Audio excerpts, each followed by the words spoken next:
you for being overcomer. The fact that you were able to reach this very hour is an evidence that God gave you the strength to be an overcomer. Malinaw ho yan sa Bible, mga kasama. Dahil greater is He that is in you than He that is in the world. So, I welcome the Kaleda Pawig Palatan family. I welcome also the Bautista Balon family. I welcome also Madam Nelly Pagad Unni Balagmay Pinsan. Ayun. And then we welcome also Dr. B. Pearl Gerardo Miliante, our directress sa virtual. At nandyan si Ma'am Jenny Macarubo, Jan Dilimpin. Thank you so much. I welcome also Ma'am Teresita Alvarez and family with the Sumera family and Sinopera family with the Darisan, the Angulwan Kosipag family. I welcome also the Batong family today. At mga Bangalan, mga Balunos family. I welcome also the Yage Taguba family. I welcome Brother June, Sister Tess, Miliante, and the family. I welcome, si Sir Mario Legaspi de Ocampo and family. I welcome also the, Rombawa, the Rojas family. I welcome also the Lazam and La Forga family, the Pilas, the Hernando family, the Hernandez family.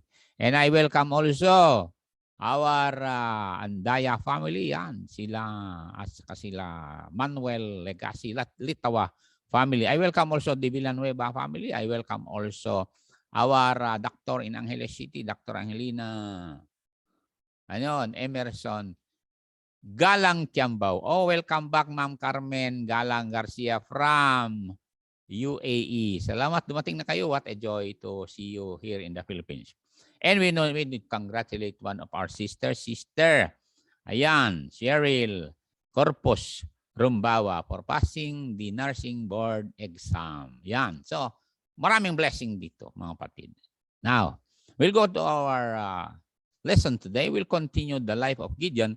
Sapagkat sabi na Apostle Paul, we can learn something, some values in their lives. Kaya nga sabi na Apostle Paul, these were written for you to learn today so that you will have hope and become an overcomer like them. Remember, si Gideon was also a poor man. Sabi na, also, poor lang kami. Kaya nga, ako nang nagbabayo. Sabi niya, kalalaki niyang tao. Dahil, talaga mahirap lang kami. Yet, huwag niyong gamitin yung kahirapan niyo na manatiling mahirap. Remember, it's not a sin to be born in the poor family.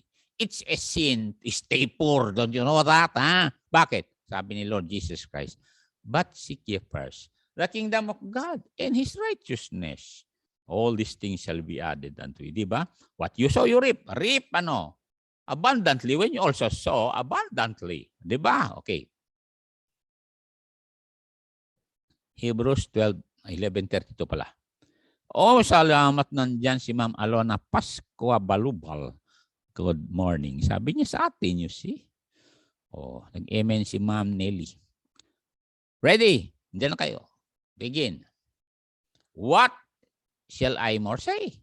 For the time would fail me to tell of Gideon. You see, sabi na Apostle Paul, wala na akong time mag-explain para kay Gideon, Barak, Samson, Jephthah, David, and Samson, and the prophets. Now, I have the time to tell you about Gideon muna. Ha? Dahil, malinaw naman ang history ni Gideon. Chapter 6, chapter 7, chapter 8 ng Book of Judges, inakupa niya yan. Matakim 3 chapters. Ha? Matakim lang. Poor. Ha? Poor lang siya. Pero he was able to occupy 3 chapters in the Book of Judges. Yung iba nga wala pang 3 chapters mga verses lang. So, here am I, as your brother, and a teacher, and a Bible prophecy teacher, to tell you that, yes, I can tell you more about Gideon today. In fact, parang 1 week na ito, Sir James. Okay, we'll pray before we proceed. Heavenly Father, I thank you for my brothers, my sisters now, and even all our relatives who are open to the word of God. Bless them, Lord, and bless these who are watching, especially our brothers, our sisters working abroad, like Sister Peli, Sister Lina, Sister Mylene, Sister Jelon, and Sister Rosette. Also, Lord, for Clive and Kay, for Ateni, Anton, for Gerald, Aldil, Adin, and Abby, for yes, JR, and Cha, and Pael, together with Ashok and Ria.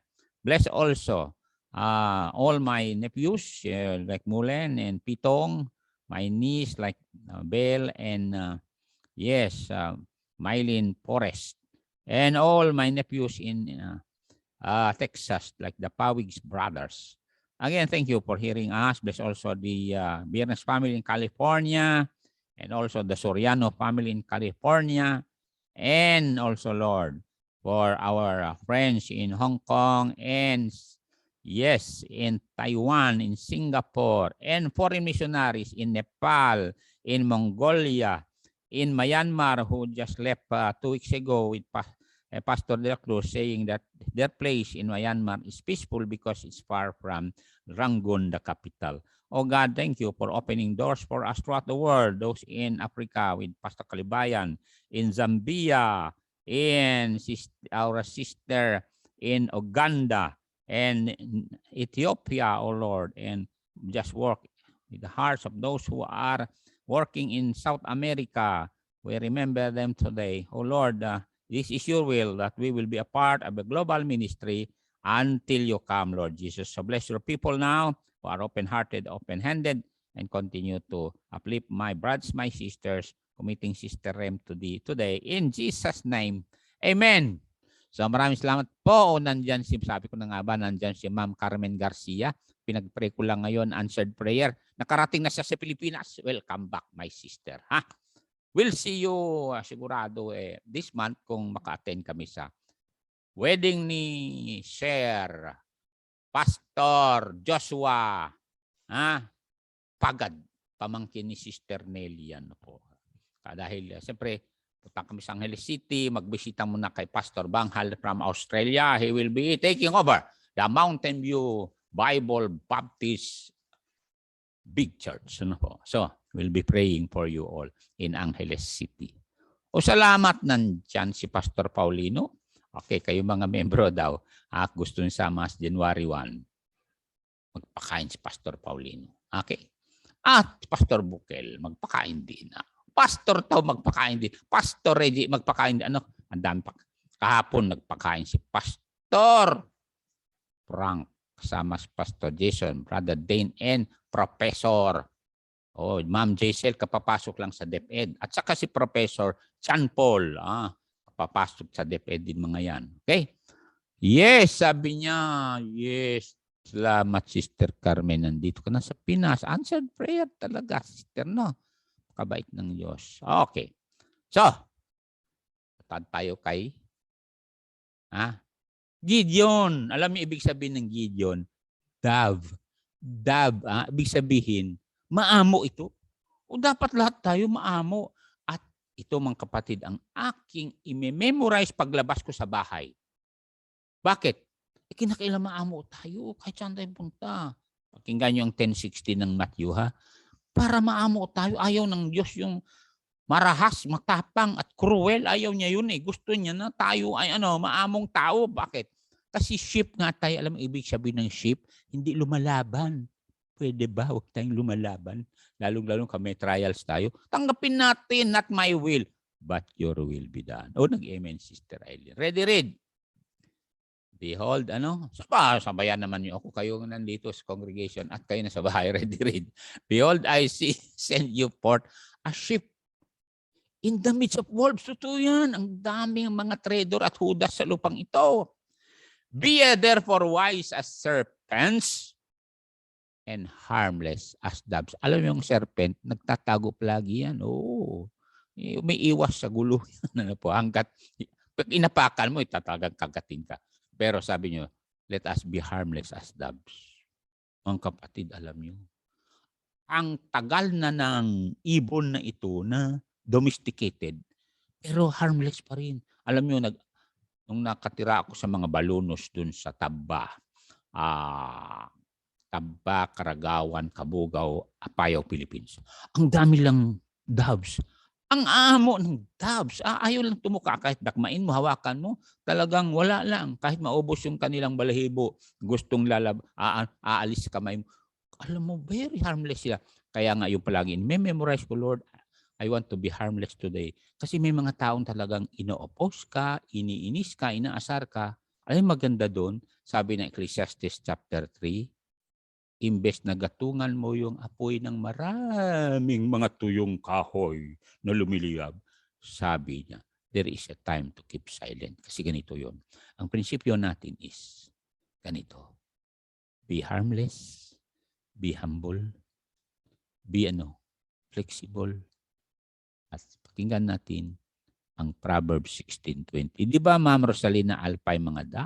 Oo, totoo yan, di ba? Napaka-humble at saka harmless itong mga da na ito eh. Totoo yan. Kahit nung nandito sila sa Cagayan, ay bait na mga taong yan. Oo. Anong sabi niya? Ready? He that handles a matter wisely shall find good. And then, wag kang gumanti sapagkat sabi niya, whoso trust in the Lord, happy is he. Pagtiwala mo lang sa Diyos, yung pangyayari. So, ganyan nangyari kay Gideon. Dahil, nung sabi ng Diyos, yung ibang mga kasama mong duwag, pauwiin mo. Boy, alam niyo mga kapatid, nagtiwala si Gideon kasi out of 32,000, 10,000 lang naiwan. Hindi lang yun. Nagtiwala pa rin sa Diyos nung sabi ng Diyos. Dali mo sila sa ilog at lahat ng uminom ng sasalok sa kanilang kanang kamay at lagay sa bunganga, bilangin mo. Ang nabilang niya 300 lang, umuwi yung 9,700. Nagtiwala pa rin sa Diyos. And sabi ng Diyos sa kanya, pakinggan na natin. Ready? Diyan na kayo. Judges chapter 6. Okay? Verse number 16. 6:16. Ang ganda niyan. Kaya pumunta na tayo sa number 1 mamaya. Sir James ang nag-outline sa atin. Anong sabi niya rito? And the Lord said unto Gideon, surely I will be with thee, and thou shalt smite the Midianites as one man.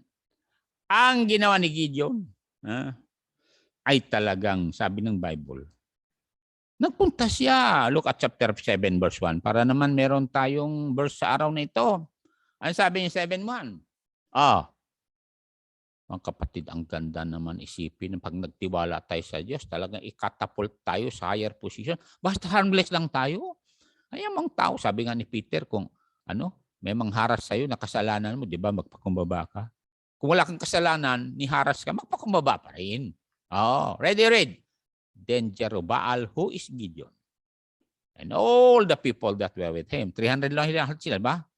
Rose up early. Narinig nyo? Isa sa susi, bakit successful ang isang tao? Rose up early. Narinig nyo, ha? Kaya ako, nababasa ko yan. Abagi magising ko araw-araw, maaga ba? And pitched beside the well of Harod, so that the host of the Midianites were on the north side of them by the hill of Moreh in the valley. Kinggan ka? They rose up early. Ibig sabihin, nag-move on sila.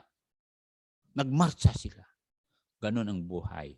Sabi nga ng kaibigan ko, si Mr. Ong, yung may-ari ng, yung Baptist na missionary, Baptist na may-ari ng Brixton.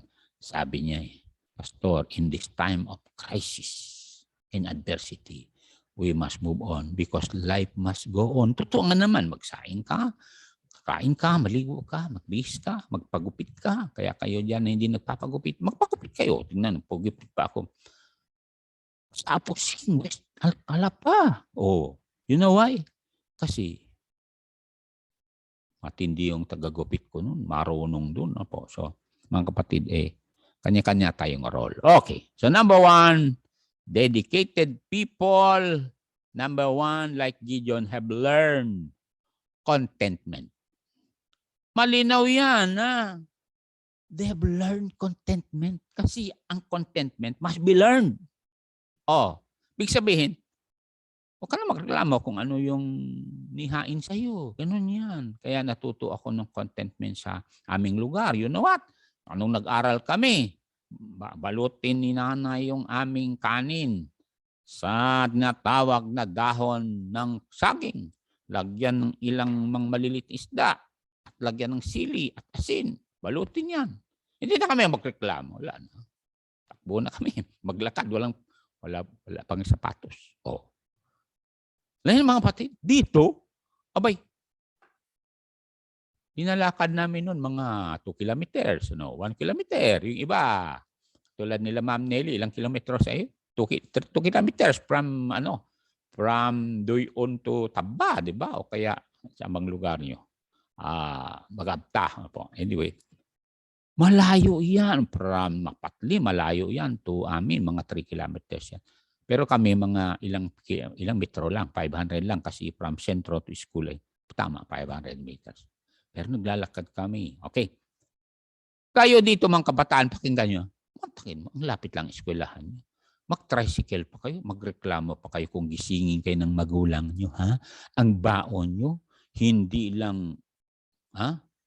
Wala na kayong baon, kundi pera. Kasi sabi ni nanay, anak, mahal ka namin. Pagka-recess, mag-Jollibee ka, mag-McDo ka, mag-Chowking ka, mag-Burger King ka. Boy, mayaman kayo. Pagkatas magreklamo pa kayo, tapos kakain kayo. Ha?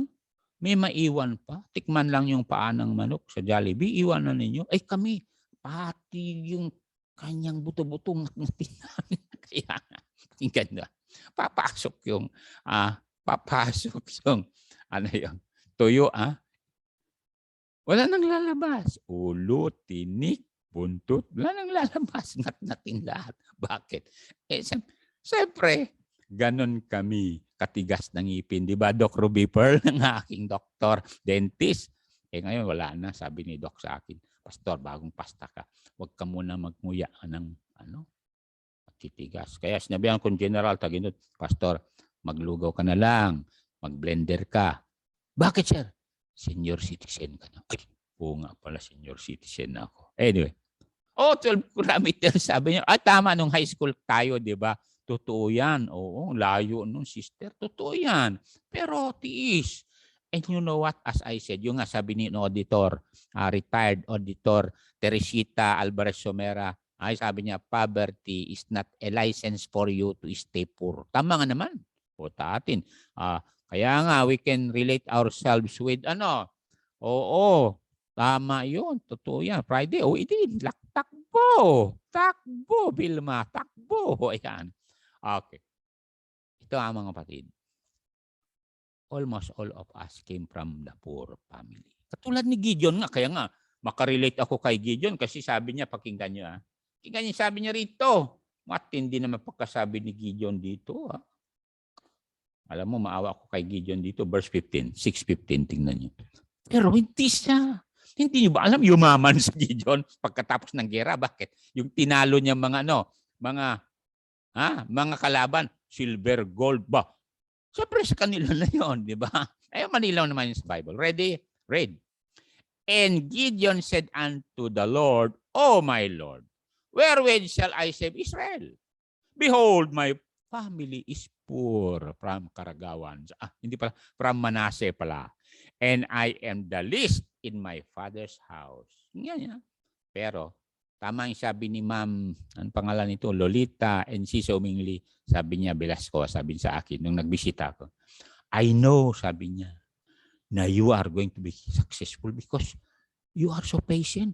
Kasi tulad sinabi ni Ma'am Nelly, 12 kilometers, lakarin namin from Karagawan to Kabugao. Pagbalik naman Friday, masakit kong Friday kasi half days Friday, takbo talaga kasi lulubog ng araw pagka nandun ka na sa Taba. So, we did not use that as a hindrance for us to learn more, to study more. Hanggang ngayon, I am studying some more. Katulad nito mga patida, I read again the update today and my hair stood up. Narinig niyo? Because Emmanuel Macron, the president of France, will become the first emperor on January 1, 2022 in the United States of Europe. And he is going to raise a European army to replace the United States Army of America to rule the world. Nandyan yan sa gravitas. At least kayo na may cellphone, Nipas ko na yun sa inyo. Aba, pakinggan nyo ng husto, dahan-dahanin nyo, sapagkat sabi niya, he's going to rule. And remember, Lebanon, ang kanyang gagawing sample to resurrect. Kasi ang Lebanon ngayon, talagang poor upon the poor. Oh. And then he went to Saudi Arabia and Africa. He sent mga soldiers dun to defeat all the terrorists. Kaya nga there will be world peace under the European Union for 7 years, which is talagang it's coming, 2022, 2023, and then so until 2030. Kaya nga meron tayong Agenda 2030. I-search nyo yan, mga kasama, yung Agenda 2030, which is the time na there will be a world peace according to the United Nations. At ito pa, mga kapatid, habang nandito tayo, na si Gideon ay dedicated, have learned contentment. Kaya nga dapat makontento tayo. Bakit? Meron tayong bahay sa langit. Basta meron. Sabi nga na Apostle Paul, having food and raiment, let us be there with content.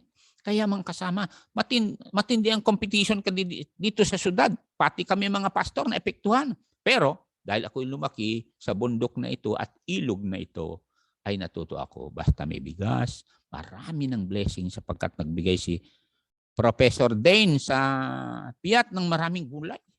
Kaya puro gulay na lang at masaya. Bakit? Siyempre, magandang mukha mo kung gulay kainin mo. Ito mga patid. Ang isang tao na katulad ni Gideon, basta alam niyang contentment, maraming mararating.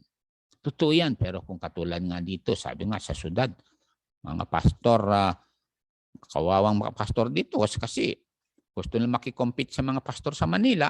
Kung magpa-aircon ng building yung pastor sa Manila, magpa-aircon din dito, magpa-carpet din. Abay, hindi naman yun ang marapture. In fact, sa New Testament, wala naman kayo nakitang building na ginawa ni Jesus, kundi keep on reaching people. Hindi naman masama may building tayo sapagkat meron yan sa Old Testament na may temple si Solomon. Pero, sabi ni Lord Jesus Christ, you go into all the world. Tuloy, hindi ka makapag-mission yung iba. Bakit? Dahil sa competition, may hilug-hulugan na sasakyan, ganun. May hulug-hulugan na loan, sapagkat nag-loan sila para sa mangutang silang ilang aircon para naman magpa-aircon sa church. Kaya hindi makatulong sa kawawang mga pastor na sa foreign lands o kaya sa local. You see? So, Gideon is a dedicated person who have learned contentment. Pastor, saan ba yung word na contentment nakalagay dyan? Di punta tayo sa ito. Judges 8:22-23. Tingnan natin to. Contentment muna. Maaaring sabihin, Pastor, ilang beses mo nang binanggit yan. Alam niyo ba kung bakit? Kasi sa Christmas season na ito, pag nagpunta kayo sa mall, walang contentment bata nyo. Gusto nyo bilhin ka. Meron na kayong ilang baro, gusto pa nyo bili baro. At ang masakit dyan, may kumare kayo na may-ari ng ready, RTW, ready to wear. Siyempre dahil kumare nyo yun, kahit ayaw nyo bibili, bibili lang kayo. Kapatid, wag na kayo punta sa mall. Kami hindi na punta. Bakit?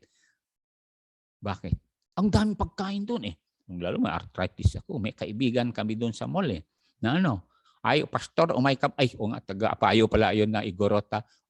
Agmelyenda kayo man, pastor. Hindi mo talaga matanggihan.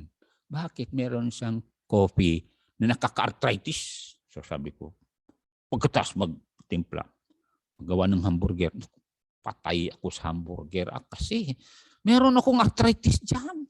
Kaya gusto ko papunta piyat. Bakit?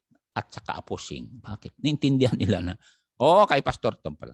Naintindihan nila hindi ako kumakain ng mga bawal. Okay. So, 22-23. The word is contentment. Look at this. Anong sabi ng mga Israelites sa kanya? Gideon, kasi marami ka ng accomplishment. Ganito. Ikaw ang aming leader. Nung sabi ni 22, then the men of Israel said unto Gideon, rule thou over us, both thou and thy son also, for thou hast been a good leader, delivered us from the hand of the enemies. Nagiging good example ka, Gideon. Please rule over us. Ang sabi ng verse 23, Kontento na ako, natapos na mission ko. Sabi niya, totoo yan. Retired na ako, sabi niya. And Gideon said unto them, I will not rule over you. Kasi ang role ko hanggang doon lang eh. Neither shall my son rule over you, the Lord shall rule over you. Kaya nga ako malungkot. Bakit? May mga mag-run ng presidente, hindi man lang nakaapak ng ano. Ha? Pambira naman mag-run kayo ng government office eh. Wala pa kayong experience. Ha? Wala pa kayong pera. Ano ang ba dahilan mag-run kayo, ha? Nakikinig kayo mga kapwang Pilipino para mangurakot? Boy, sabi nga ni ang aking kaibigan, maraming mag-run ngayon dahil opportunity sila kukuha ng pera sa mga gambling lord, drug lord. Ay, sabi ko sa inyo. Bakit sinasabi mo, Pastor? Sino pa bang magsabi? Sige nga, dito sa television program, ha? Ilan ang mga Pilipino ngayon mag-run? Kaya nga, yung iba mag-run presidente. Mantakin mo, boksingero ka, mag-run ka presidente. Pwede ba ipaubaya mo na yan sa mga nag-aral ng law? Sapagkat alam nila ang law. At ang mga Kristiyano, pakinggan ako, pakinggan niyo, walang boboto sa babae maging presidente. Bakit? Malinaw yan sa Deuteronomy. Narinig niyo, chapter 21, na lalaki lang pwede. Kaya lahat ng Kristiyano dapat i-cross out na nila kung sinong babae mag-run presidente. Pwede ba? Ilang beses na tayo nagkaroon ng babaeng presidente, lugmok Pilipinas, dumapa. Pagpasok lang ni Cory nun, inalis niya yung nuclear power plant sa Bataan, which is beneficiary na tayo sana ng law, price ng power, kuryente. Bakit? Ilang rad lang naman maliliit, mauubos yan for how many months? Ngayon, taas ang kuryente. Pati kami yung senior citizen, nagbayad ng kuryente. Alam yung nibawas lang sa akin. Magkano? 0.8 centavos. Mantakin mo yun. Anyway, huwag tayo magreklamo kasi sinabi ko huwag tayo magreklamo pala. Okay, tuloy natin ito. Kaya kayo na mga senior citizen, huwag na kayong magreklamo. Ha? Basta buhay tayo at nakakakain. So nakita natin dito na Gideon, I have learned contentment. Punta sa Philippians chapter 4, 11 to 13 para may New Testament naman tayong basehan. Kasi, mga kasama, dapat may balance yan. Old Testament explains the New Testament and the New Testament explains the Old Testament. Ready? Salamat naman. Philippians 4, 11 to 13. Ayan. Yes. Okay.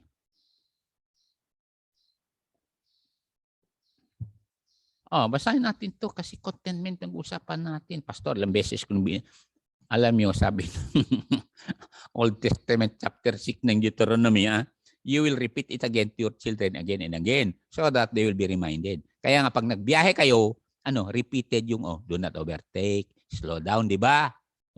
Stop when the traffic light is red. Ganun yun eh. Ready, read. Not that I speak in respect of want, for I have learned in whatsoever state I am. There we to be content. Totoo yan. Yan ang key to be joyful every day. Kontento ka na at the end of the day, at least meron kang accomplishment. Maaari hindi mo natapos lahat. Pero the fact na meron kang strength, meron kang wisdom na ginawa yun, at least meron kang accomplishment. May accomplishment ka ba kung bulag ka o pilay ka o wala kang kamay, di ba? Pasalamat ka meron. Learn to be content. Never compare yourself with others. Verse 12. For I know, sabi niya, I know, alam ko, both how to be, abased, alam niyo, yung bang, kung halimbawa, wala pera o kaya kulang pera, I know how to be abased. And sabi, I know how to abound. Kung may bonus, naku, sabi na puzzle. Kaya kayo may mga bonus, Masaya kayo, hindi magpag-awayan pa yung mag-asawa, yung bonus nyo. Pwede ba? Yeah. Now, I know about how to be abased and I know how to abound. Ay, totoo yan. Totoo yan. Now that we abound, nangyari. We were able to help pastors to build their buildings, di ba? Everywhere, kahit saan ka punta, And in all things I am instructed, both to be full and to be hungry, both to abound and to suffer need. Nangilangin ka talaga, Lord. Bigyan mo naman ako ng blessing. And then, Psalms verse 13, I can do. I can do all things. Ano yung all things? You can go hungry, you can go, humbly, you can go, simply, ganun. You can, you can do those. At kasi sabi niya, through Christ who strengthens me. Totoo yan mong kasama. Kuminsan kasi nabibigo tayo dahil we want to please people. Never please people, my friends, because you can never please everybody. Remember, the God of the universe became man. When he came down, he was, sabi na ba, perfect, undefiled, holy. And yet people accuse him of, impostor, mad, gano'n. Nung sinabi ni Lord Jesus Christ katotohanan, when Pilate said, "Are you the king of the Jews?" Sabi niya, "Yes, I am." Anong sabi nila? If you are the king of the Jews, then we are going to make a crown for you. Bah, binigyan nga ng crown, pero crown of thorns. Nung isiniksik sa ulo niya, dumugo lahat. Ano po, ang dugo umagos. Bakit? Yung iskal niya ay na tamaan ng mga tinik. You see? Sabi ni Caiaphas sa kanya, tell us the truth. If you are the Christ, the Son of God, tell us. Ano sabi ni Jesus? So I am. And you will see me one day descending with all power and great glory with the holy angels. Alam mo sabi ni Caiaphas? Blasphemy! Blasphemy! Crucify him! He told the truth. Yet, he was not able to please the high priest, the priest, the Pharisees, and the Sadducees. And even the governor of, doon sa Judea. You see? He told them the truth. Kaya nga, nung ipinako si Jesus, gumawa si Pilate ng INRI. INRI. Alam ibig sabihin ng INRI? Sa Greek ay Jesus Nazarenos Rex Israel. Jesus of Nazareth, King of Israel. Yun ang nilagay sa taas. And that's why the thief on the cross hanging on the right side, so that letters in Hebrew, in Latin, and in Greek. And he said, King ito. So he talked to Jesus. I said, Lord, remember me when you come into your kingdom. I accept you as my Lord and my kingdom. Or my king in this life, so that you will bring me into your kingdom. Kaya nga sabi niya, Lord, you see, nagpakumbaba siya. So, sino man nanonood sa akin, hindi pa kayo nagpakumbaba before the INRI, Jesus Nazarenos Rex Israel, the King of Israel who is going to come and sit down on David's throne, my friends. One of these days, please lang tanggapin niyo siya. Because one day, you cannot receive him anymore because he is the Lion of the tribe of Judah who is going to avenge his death on the cross. Ang kasama, what's happening in Israel should make you be alert. Bakit? Remember, December 2, the United Nations General Assembly had prohibited the Jews and the Christians to step on the Temple Mount. First time sa history in Israel for 73 years. Ngayon, gumaba na naman ang United Nations General Assembly ng resolution noong December 9, 2021 that Israel should withdraw from the Golan Heights. Narinig nyo ha? Ay, pag nag-withdraw ka sa Golan Heights, sandali ka lang i-wipe out ng mga Syrians at mga Iranians. Bakit? Higher ground yun eh. Na-capture ng Israel yan noong 1967 and 1973, remember? Sabi ng Israel, we will never withdraw from this. Nung umupo si Trump, sabi ni President Trump, Israel's Jerusalem is the eternal city of Israel.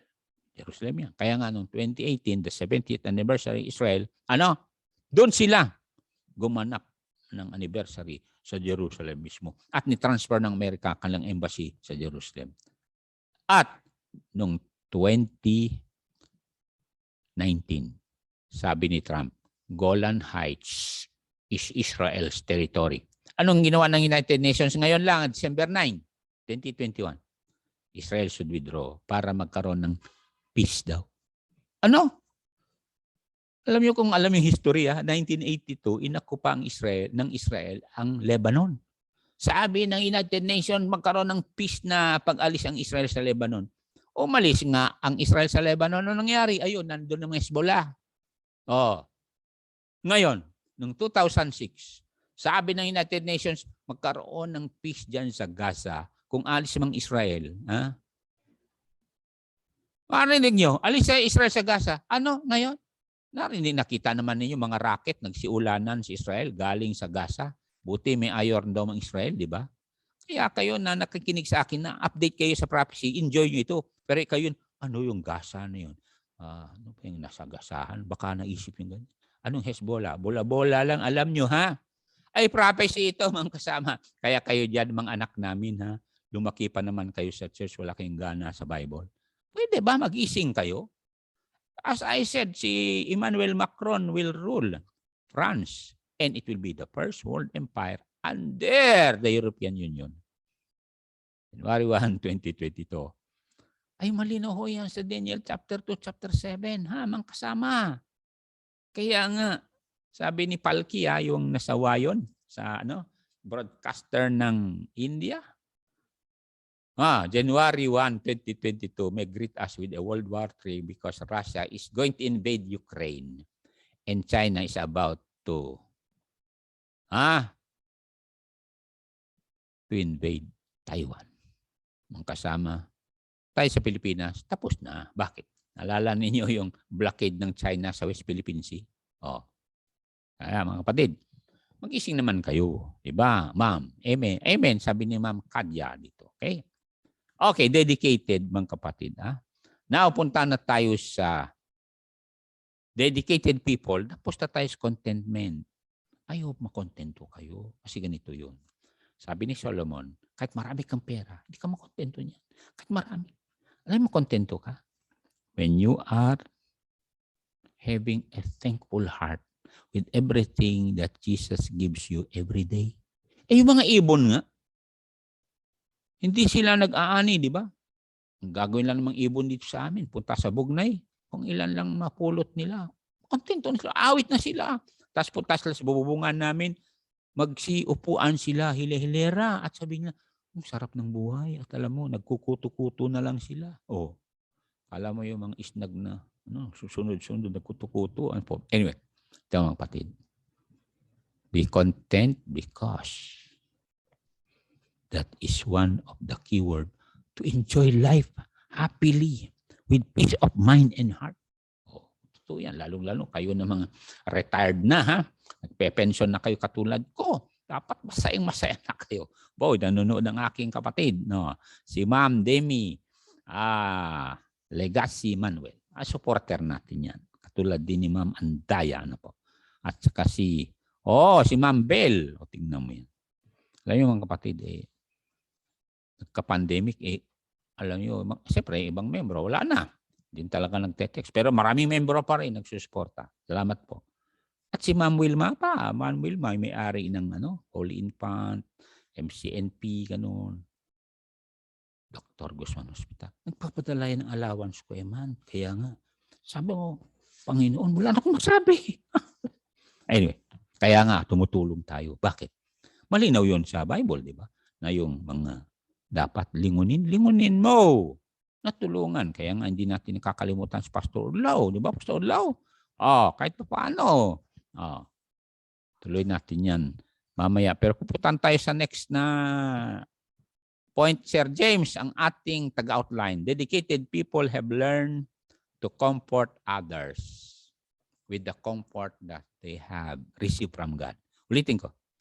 Dedicated people have learned to comfort others with the comfort that they have received from God.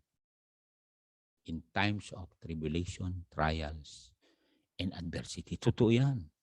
We have learned to comfort people. Alam niyo bakit naging comforter ako sa inyo? Kasi I have been there. Alam ko, alam ng mga membro, nangyari sa amin. Alam yung mga betrayal, alam ninyo yung mga gastos, ganon, yung mga talagang pang-api. Alam nila yon. Pero, ano bang sabi ng Bible? I looked to God and God said, I have proved you, I have refined you, I have sent you to the bed of languishing, but you made it. You became an overcomer. Look at this verse. Ano sabi? Bago ako mag-pray. Tulad tayong Gideon. Ready? Psalm 66:12. Totoo yan, mga kapatid. Kaya kayo dyan na dumanas ng mga pagsubok, you can comfort others. Huwag niyong tanggapin na negative yung mga pagsubok sa buhay niyo. Sinadya ng Diyos yan para ma-purify kayo. Malinaw naman yun, di ba? Ready, read. Thou hast, ilagay na natin sa modern English. God, you had caused men to ride over our heads. We went through fire and through water. But God, you brought us out. Out. Bigla lumabas ka, kapatid. Nakaraos ka. Into what? A wealthy place. Ganyan, nararanasan ko ngayon. Dami kong mga kasamang pastor, kaibigan pastor, na pag-uwi ko, padalhan ako ng mga pagkain. Ano bang sabi ng Bible? Thou hast brought us out into a wealthy place. Ilalabas din tayo ng Diyos sa kapigatian. Katulad ng mga, yung mga kapatid ko, mga pamangkin, mga pinsan ko, out na sila dun sa poverty level. Eh bakit? Dati-dati under poverty. Kami, hindi lang under poverty, under the lowest poverty level. Sa pagtingin nila. Pero sabi ko nga sa tatay ko, bakit sabi nila mahirap tayo? Marami naman tayong pagkain. Oo. O katulad ng isang bata, sabi niya, why is it that you told those farmers that they are so poor while we are rich? I went there, sabi niya, sa tatay sa Amerika to. I went there into their farm, and you know what? They are rich than us. They are richer than we who are here. You see, our property is only, sabi niya, 500 square meters. That is our playground. Their playground is no limit. Sabi niya, look, the mountains, the hills. And you know, Daddy, sabi niya, our swimming pool is just, 6 meters by 7 meters. Malaki-laki din yun. Pero their swimming pool is a river. Unlimited. What? Ganyan. And you know what, Daddy? We have also this, domesticated birds here. You know the bird? There is a tree around their house where all the birds will come and eat the fruit of the tree. For us, we can count our bird here. Domesticated bird. For them, thousands. Kang minsan kasi mali ang perspective. Mayaman, porket syudad. Punta ka sa bundok, unlimited ang kahoy doon. Unlimited ang tubig doon. Dito binabayaran ng tubig. Doon, hindi. Kung papunta kami sa Bantay Sulana, may bukal doon. Ay, sabi ko sa inyo, doon kami uminom kasi mas maganda pa kasi mga purified water dito. Ba, Pastor Paulino? Kaya, may prayer dito. Kung kayo ay dumadaan ng pagsuk, may prayer dito. Sabi niya, Father in heaven, help me to see that life's difficulties and challenges are opportunities for me to seek you in prayer and to grow in my understanding of who you are. Totoo yan. Dapat yung mga challenges na yan, opportunities. Kaya nga sabi palagi natin, yung disappointment, you can turn it into His appointment. Bakit? We know that all things work together for good. To them that love God. To them who are the called according to His purpose. Sabi nga ni Sir Ong, may-ari ng Brixton, Pastor, there are people who are living in this city with no more purpose. Dahil tumating pandemic, talagang finances, wala. Business-wise, wala. Pero Pastor, life must go on. because God is still on his throne. Let us pray. Heavenly Father, thank you for giving us this time to comfort our people, to let them know that God is not yet finished with their lives because he is the potter, we are the clay. Help us to be humble enough to be purified so that we will be worthy and qualified to reach that wealthy place. In fact, Lord, I am a testimony for those people who have been watching my life that I have reached the wealthy place because of many members who loves me and supports me, and many loved ones who will never forget to send finances for me to prosper. Bless me more, I'll be a blessing some more, especially now that we are looking to a new project with Pastor Romeo and Pastor Aldrin to help them build their own chapel so that people in their place will not be orphans in looking for a place to worship. Bless your people now. Thank you for their open heart and open mind. Prosper them according Ephesians 3:20. In Jesus' name, amen. Okay, see you